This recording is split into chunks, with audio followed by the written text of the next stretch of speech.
This channel does not promote any violence, harmful, or illegal activities. All content provided by this channel is meant for an educational and information purpose only. Chinmoy Krishna প্রভুর জামিনের আবেদন খারিজ করে দিল চট্টগ্রামের মহানগর দায়রা আদালত। রাষ্ট্রদ্রোহের মামলায় গ্রেপ্তার চিন্ময়ের বিরুদ্ধে অপরাধ যদি প্রমাণিত হয় তাহলে সেক্ষেত্রে যাবজ্জীবন কারাদণ্ড পর্যন্ত হতে পারে, তাই জামিন দেওয়া সম্ভব নয় বলে জানিয়ে দেন বিচারক। এই ঘটনাকে কেন্দ্র করে উত্তপ্ত হয়ে ওঠে আদালত চত্বর। এদিন জামাত আইনজীবীতে ছেয়ে যায় গোটা আদালত চত্বর। আদালতের মধ্যেই ওঠে ভারত বিরোধী স্লোগান।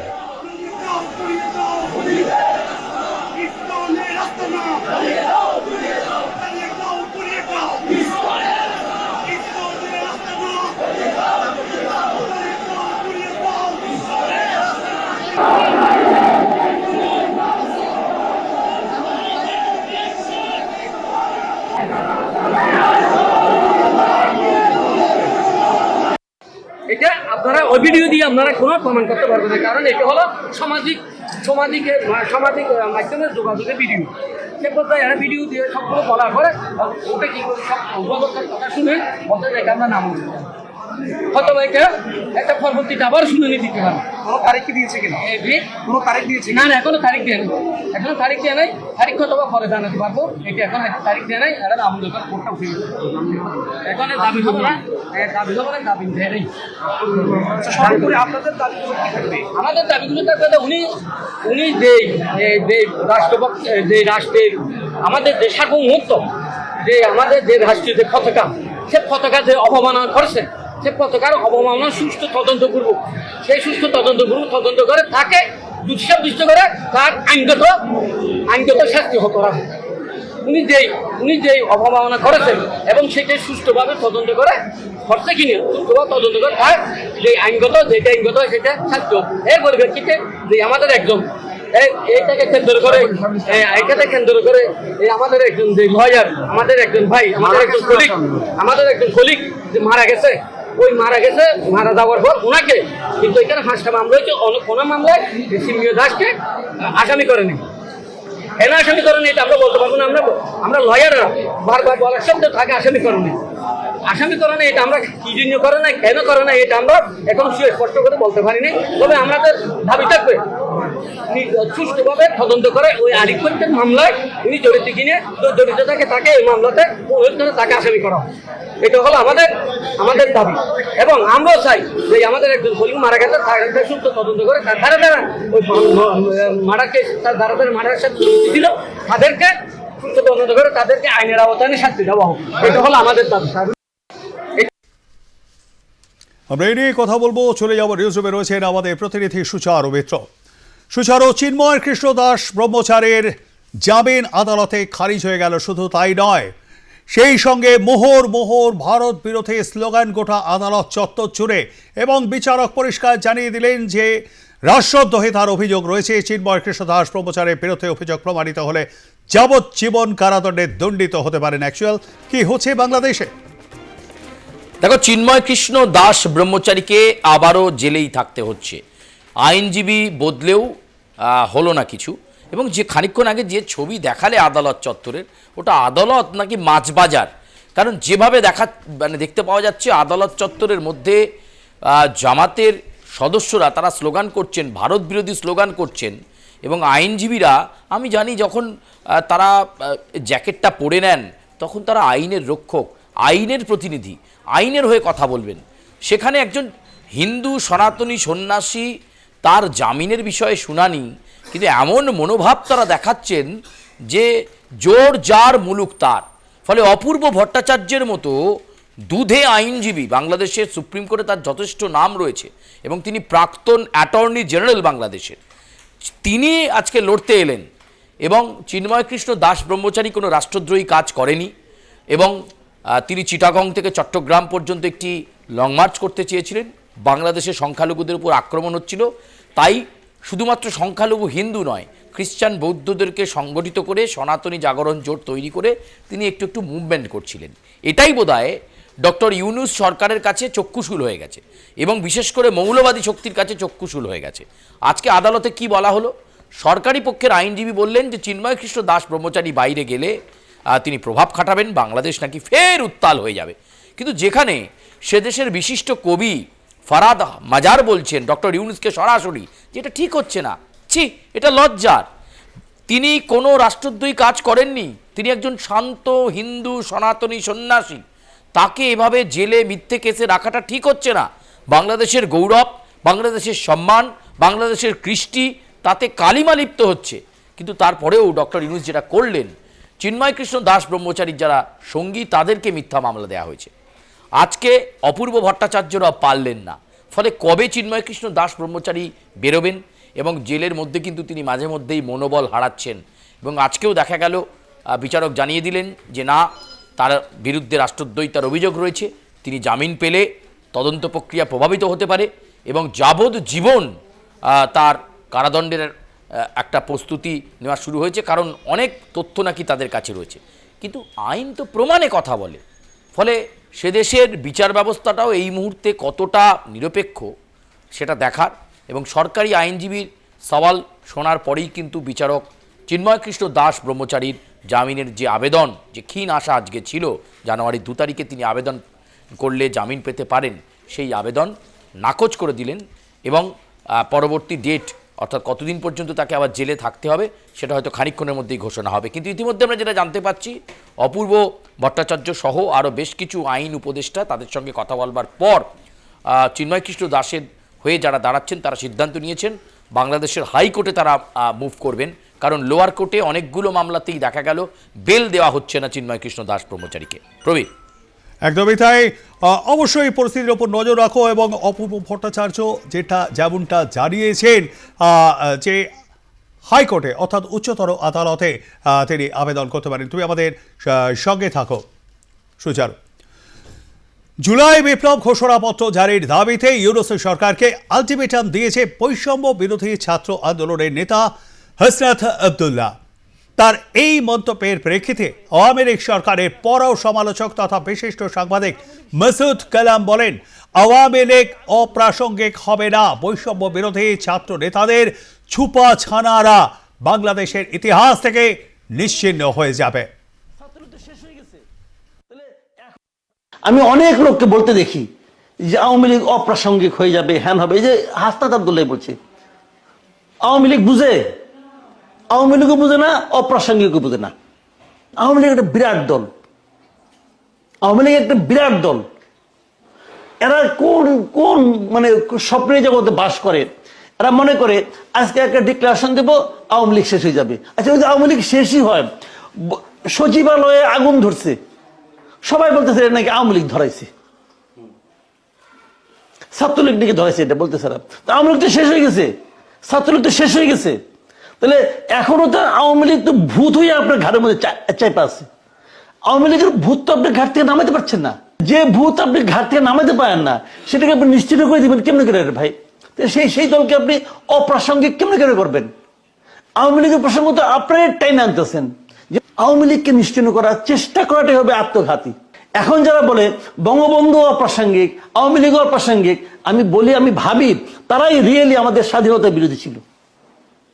আপনি যত কিছুই বলেন, আজকাল দেখি মুক্তিযোদ্ধাকে ডিফেম করার একটা চেষ্টা থাকে। আপনি যত কিছুই বলেন, আজকাল থেকে 100 বছর পরে হলো, ইতিহাসটা অনেকটাই পুকুরের মতো। এই যে নতুন পুকুর করলে পরে যেমন প্রথমে ঘোলা পানি থাকে, সেই পানিটা থিতাইতে অনেক সময় লাগে। ইতিহাস এরকম যে 100 বছর পরে যে আপনি বুঝবেন যে রিয়েল ইতিহাসটা কি। 100 বছর পরে হলে দেখবেন আপনি বাংলাদেশের রিয়েল ইতিহাসে মুক্তিযোদ্ধা এটা হবে সম্মানের উচ্চারণ, আর রাজাকার হবে সবচেয়ে ঘৃণিত উচ্চারণ। এটাই বাস্তবতা। এই বাস্তবতাকে মেনে কাজ করতে হবে। যে সমস্ত রাজাকার ওই একদিন স্লোগান দিয়ে বলছিল যে আমরা জয় করে ফেলেছি, জয় হয় না। এই দেশে মানুষের মনে রাজাকার একটা ঘৃণার উচ্চারণ হিসেবে আছে, আগামীতেও থাকবে। আমরা এই নিয়ে কথা বলবো, চলে যাবো আবারও নিউজ রুমে রয়েছেন আমাদের প্রতিনিধি সুচারু মিত্র। সুচারু, এই যে ছাত্রনেতা হাসনাত আবদুল্লাহ যে কথা বলেছিলেন, তার প্রেক্ষিতে প্রবীণ সাংবাদিক এবং শুধু তাই নয়, যিনি আওয়ামী লীগের কট্টর সমালোচক বলে পরিচিত ছিলেন, তিনি পরিষ্কার বলছেন দাঁড়িয়ে আওয়ামী লীগকে মুছে দেওয়া যাবে না। পরিষ্কার বলছেন, অর্থাৎ এই যে ইঙ্গিত বা এর যে ইনার বেরিং, সেই ইনার বেরিংকে বাংলাদেশের বর্তমান যারা অন্তর্বর্তী সরকার চালাচ্ছে তাদের কানে গিয়ে পৌঁছচ্ছে না? একদম প্রবীর সঙ্গত প্রশ্ন। এবং হাসনাত আব্দুল্লাহ বৈষম্য বিরোধী ছাত্র আন্দোলনের একটা মুখ।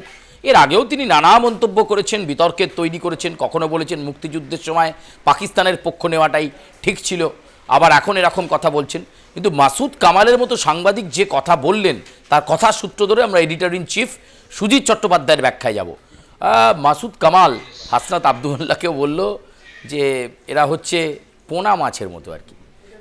বাংলাদেশের পরিস্থিতি এখন পুকুরের মতো, পুকুরের জল যখন গুলিয়ে যায়, ওপরে নোংরা জলটা দেখা যায়, তারপর আস্তে আস্তে সব কিছু থিতিয়ে যাবে যখন। হাসনাত আব্দুল্লাহ ওরা বলতে চাইছেন আওয়ামী লীগ অপ্রাসঙ্গিক। বলছে এরা আওয়ামী লীগ বোঝেই না, জানেই না। আওয়ামী লীগ অপ্রাসঙ্গিক করা অত সহজ নয়, সময় দিন দেখতে পাবেন। কিন্তু এই মাসুদ কামালি সবচেয়ে বড় সমালোচক ছিলেন এই হাসিনা সরকারের। আপনার ব্যাখ্যায়? মাসুদ কামাল একজন খুবই জনপ্রিয় ব্লগার এবং হচ্ছে তিনি বাংলা ভিশন বলে ওখানকার একটা যে মাফ করবে বাংলা ট্রিবিউন সেই পত্রিকার তিনি একজন বিশিষ্ট সাংবাদিক এবং তার যে বক্তব্য উড়িয়ে দিয়েছেন হাসনাত আব্দুল্লাহকে। কেননা যে সমস্ত সমন্বয়কদের আমরা দেখতে পাচ্ছি, বেশ তিনজন সমন্বয়ক তারা যেহেতু উপদেষ্টা পরিষদে আছে, তার মধ্যে নাহিদ ইসলামে এই সচিবালয়ের আগুনের পর দেখা যাচ্ছে নাহিদ ইসলাম চুপচাপ। তার কারণ নাহিদ ইসলামের বিরুদ্ধে একটা অভিযোগ রয়েছে, যদিও সেটা প্রেস কনফারেন্স করে নাহিদ ইসলাম বা এদের সরাসরি কোনো অভিযোগ দায়ের করেনি, কিন্তু বাংলাদেশে এটা একটা জনশ্রুতি যে নাহিদ ইসলাম এই অগ্নিকাণ্ডের সাথে তার একটা ভূমিকা রয়েছে। তার দপ্তর সহ আরও বেশ কিছু দপ্তরের সমস্ত নথিপত্র পুড়ে গেছে। তারপর হলো 31শে ডিসেম্বরের ঘটনা। এই ঘটনাটাকে চাপা পড়ে গেল, এলো 31শে ডিসেম্বর যে একটা বড় কিছু হবে, ঢাক ঢাক গুড়গুড়, এবং এই ক্ষেত্রে নেতৃত্ব দিল হচ্ছে হাসনাত আব্দুল্লাহ। এই হাসনাত আব্দুল্লাহ যাকে তাসলিমা নাসরিন বলেছিল এই নাদুস নুদুস ছেলেটা আর কি, এই নাদুস নুদুস ছেলেটি আর কি ভেতরে যে একটা মৌলবাদী সংস্কৃতি ধারা যে ভালো রকম চাষ করেছে এটা বোঝা যায়। এবং আওয়ামী লীগকে শুধু সে হুমকি দিয়েছে তা নয়, আওয়ামী লীগের পর মুক্তিযুদ্ধ, তারপর সংবিধান, তারপর হচ্ছে মুজিববাদকে কবর দিন। এই কথাটা কার? এটা হচ্ছে এই হাসনাত আব্দুল্লাহর। মুজিববাদ কী বা কেন? পৃথিবীতে এরকম কোনো মুজিববাদ বলে কোনো কিছু আসেনি বা এরকম কেউ বলে না। মুজিববাদ কথাটা প্রথমে এই হাসনাত আব্দুল্লাহ ব্যবহার করার অনেক আগেও 1972 সংবিধান হবার পর, যেটা আর কি বাংলাদেশ সমাজতান্ত্রিক দল যারা আওয়ামী লীগের ছাত্রলীগ ভেঙে বেরিয়েছে ছিল এবং যারা এখনও রয়েছে, জাসাদ, সেই জাসাদের অনেকেই রয়েছে যারা খুব গুরুত্বপূর্ণ বাংলাদেশের এখন সাংবাদিক, তারা বলেছিলেন মুজিববাদের কবর দিন, এইসব কথা তারা তখন বলতেন, যদিও তারা মুজিব রহমানকে কেউ অস্বীকার করতেন না। কিন্তু হাসনাত আব্দুল্লাহ এবং সার্জিস আলম, যার নাম বাংলাদেশের অনেক মানুষ বলেন সার্ভিস আলম, তার কারণ হচ্ছে উনি বিভিন্ন বিষয়ে সার্ভিস দেন এবং তাদের বেশ কিছু 31শে ডিসেম্বর রাতে এই হাসনাত আব্দুল্লাহ বা এই সার্জিস আলম কী কাণ্ড করেছে, কোথায় গেছে, কোন হোটেলে কার সাথে, এগুলো তো বাংলাদেশে এখন খুব মুখরোচক বিষয়।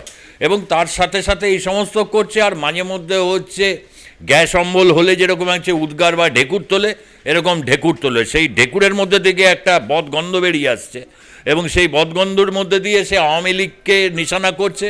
কিন্তু আওয়ামী লীগকে যে নিশানাটা করেছে, মাসুদ কামালের বক্তব্য তুমি বললে, মাসুদ কামাল তো সত্যি ওকে কেউ পুঁটি মাছ, কেউ নাদুস নুদুস, চুনোপুটি হিসাবেই দেখছে। কেন আমি এই যে আওয়ামী লীগের বিরুদ্ধে বক্তব্যটা বিএনপির একজন শীর্ষ নেতা কী বলেছেন সেটা অত্যন্ত গুরুত্বপূর্ণ। অর্থাৎ আওয়ামী লীগকে বলতে গিয়ে মুক্তিযুদ্ধকে যখন আক্রমণ করছে এবং 72-এর সংবিধানকে বাতিল করার দাবি তুলছে এই হাসনাত আব্দুল্লাহ, তখন বিএনপির এক শীর্ষ নেতা এটা বলেছে যে আমিও একজন মুক্তিযোদ্ধা এবং হচ্ছে স্বাধীনতা সংগ্রামে বিএনপির একটা ভূমিকা ছিল, স্বাধীনতার ঘোষক জিয়াউর রহমান, এবং যে সংবিধানকে অস্বীকার করার কথা বলছে সেই সংবিধানকে তৈরি করার ক্ষেত্রে আমাদেরও অবদান রয়েছে। কে হাসনাত আব্দুল্লাহ?